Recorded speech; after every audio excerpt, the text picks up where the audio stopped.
चलिए, thank you. अब एक काम करते हैं, बात करते हैं नंबर्स की। श्री सीमेंट्स के नंबर्स अनुमान के मुताबिक रहे हैं। दूसरी तिमाही में कंपनी की आय 21% बढ़ी है। टैक्स रेट में कमी का असर मुनाफे पर दिखा और मुनाफा 190 करोड़ से बढ़कर 491 करोड़ पर पहुंच गया। सेल्स वॉल्यूम में भी 10% का उछाल आया है। कहां से आया है उछाल और क्या है कंपनी की योजना, इस पर बात करने के लिए हमारे साथ श्री सीमेंट्स के चेयरमैन एच.एम. बांगड़ जुड़ गए हैं। बांगड़ साहब, good morning. Thank you so much आज हमारे साथ जुड़ने के लिए। तो पहले तो सीमेंट बिजनेस की बात करते हैं। सीमेंट रियलाइजेशन कैसे रहे आपके इस बार, ईयर ऑन ईयर बेसिस पर और month quarter on quarter basis पर? ईयर ऑन ईयर बेसिस के ऊपर 2% अप है और क्वार्टर ऑन क्वार्टर बेसिस पे 1% अप है। तो जो हमारा टॉप लाइन ग्रोथ है करीब करीब 100% वॉल्यूम से ही आया है। प्राइसिंग पर क्या इस समय व्यू चल रहा है बांगड़ साहब? मैं अभी रिसेंटली गया था दिल्ली, वहाँ गडकरी साहब से मेरी बात हो रही थी, तो वो थोड़े से नाराज़ दिख रहे थे कि सीमेंट कंपनियां काफ़ी प्राइसेस बढ़ा रही हैं। आपका इस समय क्या है प्राइसिंग पर outlook? Pricing will be short term, cement industry में कुछ भी हो सकता है। पर अगर हम कोई भी पीरियड देखें, कोई भी साल देखें, अगर सालाना करीब करीब इन्फ्लेशन से 1 से 2% कम रहता है प्राइसिंग। तो अगर हम 10 साल में भी देखे हैं तो प्राइसिंग का सीएजीआर हमारे इन्फ्लेशन से कम रहता है। और समय समय पे प्राइस बढ़ जाते हैं, कभी घट जाते हैं, बट ईयरली एवरेज ऐसा ही आ पाता है। ओके सर, ये जो पोस्ट मॉनसून अब डिमांड है इस वक्त वो कैसी है, और अभी आप एग्जैक्टली का जो आपका कैपेसिटी यूटिलाइजेशन है बांगुर साहब, वो इस वक्त क्या चल रहा है? कैपेसिटी यूटिलाइजेशन करीब करीब 80% के आसपास चल रहा है, जो कि बहुत अच्छा माना जाता है। और पोस्ट मॉनसून डिमांड बहुत अच्छी है, प्राइसेस भी अच्छे हो रहे हैं, पर मंथ हो रहे हैं। ओके, पोस्ट मॉनसून डिमांड काफ़ी अच्छी खासी है। ये मार्जिन सर अप्रॉक्सीमेटली 19% की ट्रेजेक्ट्री में रहे, और अब एग्जैक्टली जो फ्यूल कॉस्ट है और जो एनर्जी कॉस्ट है उसको देखते हुए अगले 1-2 क्वार्टर्स में सर मार्जिन्स की ट्रेजेक्ट्री आपको यही लगती है क्या? आई मीन 19-19.5 के आसपास की रेंज में, या फिर इस पर कोई सब्सटेंशियल इंप्रूवमेंट हो सकता है? नॉर्मली मार्जिन्स की बात नहीं करते हैं, हम बात करते हैं कि हम वॉल्यूम कितना बेचेंगे, कॉस्टिंग कैसे कम करेंगे। और मार्जिन में डिपेंड करता है सेल रेट पे। तो सेल रेट अभी तो ठीक चल रही है, नेक्स्ट क्वार्टर में क्या होगी थोड़ा बोलना ऑलवेज मुश्किल रहता है कमोडिटी बिजनेस में।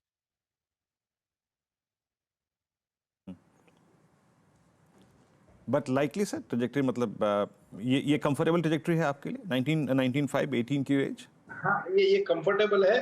और कुछ ना कुछ बढ़ने की ही उम्मीद है, घटने की तो चांस कमती है। ओके बांगड़ साहब, अब आपकी कैपेसिटी कितनी हो गई है और FY25 के एंड तक आपका क्या टारगेट है? अभी मेरी कैपेसिटी करीब 50 मिलियन टन है, और एक साल में 56, 2 साल में 62 मिलियन तक पहुंच जाने की उम्मीद है। इनऑर्गेनिक भी इसमें आपको कुछ मामला डालना पड़ेगा या प्योरली ऑर्गेनिक? प्योरली ऑर्गेनिक, इतने सब यूनिट्स के ऊपर काम ऑलरेडी चालू है, इसीलिए कॉन्फिडेंस के साथ बोला जा सकता है। ओके। और इनऑर्गेनिक का भी कोई मन नहीं है, क्योंकि कोई एसेट शायद लगता नहीं इस नहीं, समय। अभी अभी कोई मन नहीं है जी। ओके। पावर बिजनेस कैसा रहा आपका इस क्वार्टर में और वहां से क्या एक्सपेक्टेशन है? पावर बिजनेस हम लोगों का करीब 324 करोड़ का सेल आया है। पावर बिजनेस का टॉप लाइन ग्रोथ ये है। और पावर बिजनेस बिकॉज हम पूरा का पूरा, हमारा कोई भी जगह कोल का लिंकेज नहीं है, हमको सारा कोल इंपोर्ट करना पड़ता है। तो पावर कंपनी के अंदर में हमारी प्रॉफिट्स रफली 8 से 9% रहती है। तो 30 करोड़ की प्रॉफिट आप करीब करीब पावर से समझ लीजिए। ओके, चलिए फिर बांगड़ साहब, बहुत बहुत शुक्रिया आज हमारे साथ जुड़ने के लिए और हमसे बात करने के लिए। धन्यवाद।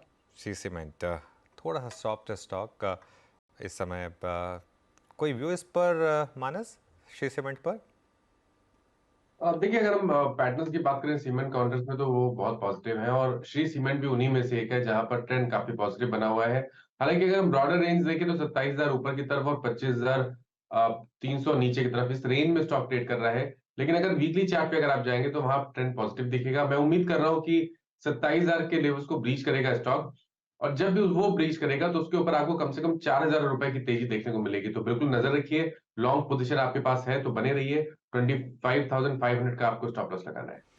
गुड मॉर्निंग, 10 के दमदार ट्रेड्स में आपका स्वागत है। वीरोर में रहेंगे अगले आधे घंटे आपके साथ, और आज हमारे साथ शो में होंगे आशीष बहेती और प्रकाश काबा, रचना वैद्य और 5paisa.com के रुचित जैन भी जुड़ेंगे। इसके अलावा दिवाली के खास मौके पर प्राइम सिक्योरिटीज़ के मैनेजिंग डायरेक्टर एन जयकुमार जुड़ेंगे, जो बताएंगे कि किन सेक्टर्स में आपको दिवाली की शॉपिंग करनी है। तो ये सब कुछ थोड़ी देर में, लेकिन इससे पहले एक बार मार्केट पर नज़र डालते हैं। वो हल्की सी जो डिप आई वो क्या शानदार तरीके से बाय हुई। अब देखिए आप, निफ्टी फिर डे हाई की तैयारी में 19443 पर, और इस बार अगर आप निकले 19455 के पार तो मुझे लग रहा है वो 19500 का कॉल राइटर थोड़ा परेशान होगा।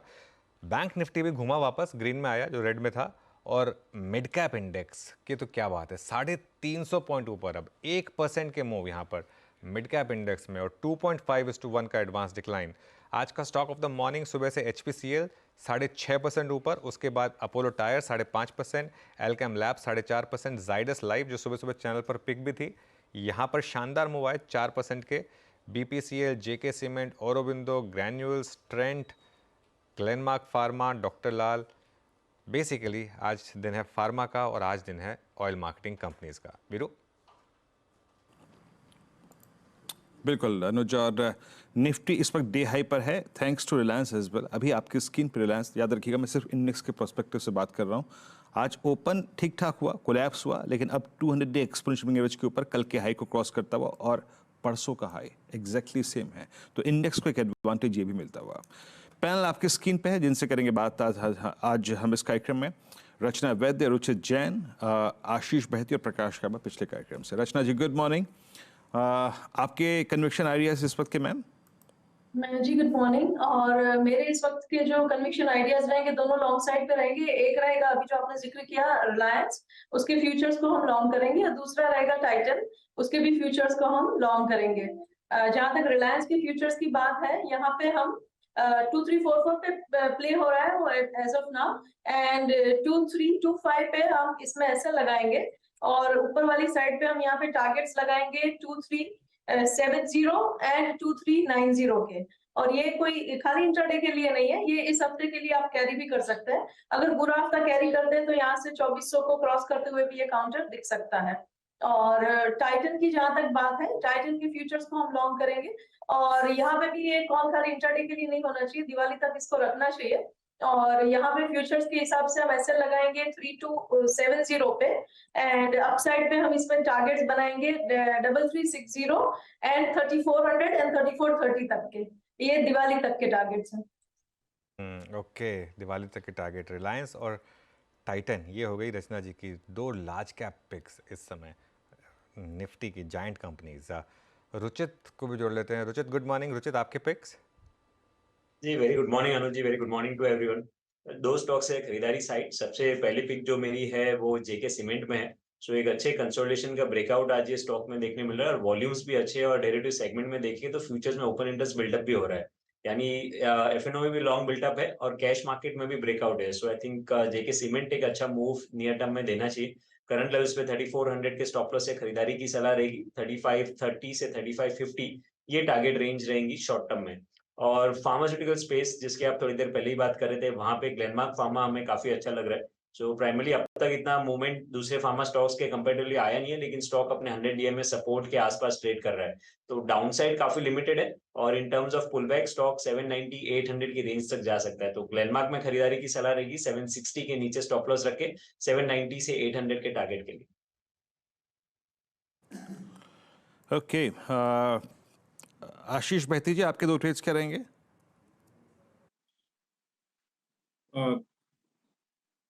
जी विरेन जी, पहला जो ट्रेड रहेगा वो टोरेंट फार्मा में खरीदारी की सलाह रहेगी। काफी अच्छा मूव टोरेंट फार्मा में भी देखने मिल रहा है। कल का स्ट्रॉन्ग प्राइस एक्शन के बाद आज वापस फॉलो थ्रू बाइंग बहुत स्ट्रॉन्ग है, तो 2010 का एक स्टॉप लॉस लगाकर इसमें पोजीशन बनाने की सलाह। मुझे लगता है 2070 तक का लेवल देखने मिल सकता है। तीसरा सेकंड जो ट्रेड हमें अच्छा लग रहा है वो बीकेटी बालकृष्ण टायर्स का।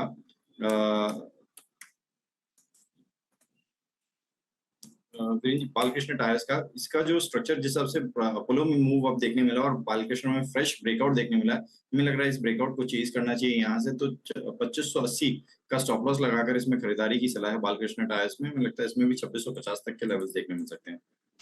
ओके, चलिए बालकृष्ण इंडस्ट्रीज यहाँ पर आपको बाय करना है और टायर्स में अच्छा मोमेंटम। गाबा सर, आपके पिक्स? वेल, पहला स्टॉक रहेगा औरोबिंदो फार्मा। इसमें तेजी है और बढ़िया मोमेंटम भी है, 3 दिन से अप मूव है, ट्रेड कर रहा है 925, स्टॉप होगा करीब 915 का। मेरे ख्याल से टारगेट 950 का होगा, फिर हायर जोन शायद 1000 की तरफ भी देखेंगे आते दिनों में। तो औरोबिंदो फार्मा में थोड़ा ध्यान देना चाहिए 1-2 दिनों के लिए। दूसरा स्टॉक जो पसंद है वो है अंबुजा सीमेंट, स्लो मूवर, 422 पर ट्रेड कर रहा है, स्टॉप होगा 420, टारगेट करीब 428 to 430, ये जोन है, वहां तक जाना चाहिए अंबुजा सीमेंट। बता दें कि मनी कंट्रोल पर दिए गए विचार एक्सपर्ट्स के अपने निजी विचार होते हैं। वेबसाइट या मैनेजमेंट इसके लिए उत्तरदायी नहीं है। यूजर्स को मनी कंट्रोल की सलाह है कि कोई भी निवेश निर्णय लेने से पहले सर्टिफाइड एक्सपर्ट की सलाह लें।